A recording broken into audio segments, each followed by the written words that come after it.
Battery ये बात पे भाग लेना।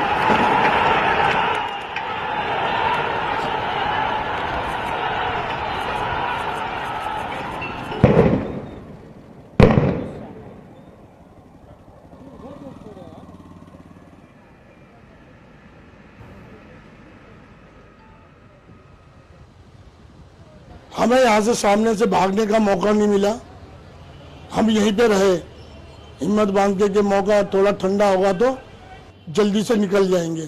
शटर वटर में हमने नीचे से ताले लगा लिए थे। उसके बाद वहां से जब पब्लिक ने पहले कार में आग लगाई,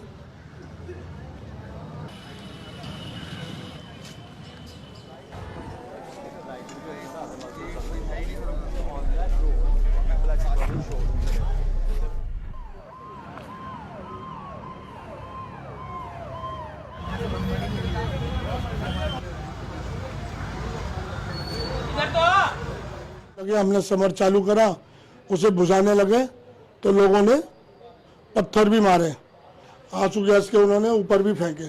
तो मैंने उधर दूसरे वाले दरवाजे से बाहर की तरफ झांक के देखा तो पुलिस और पब्लिक दोनों आग लगा रही थी।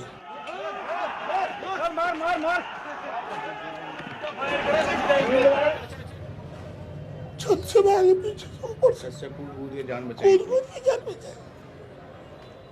गाड़ी आई, थोड़ी देर करके चली गई यहाँ से।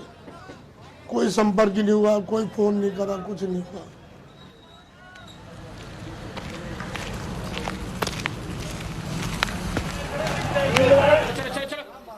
पकड़ लेना भाई।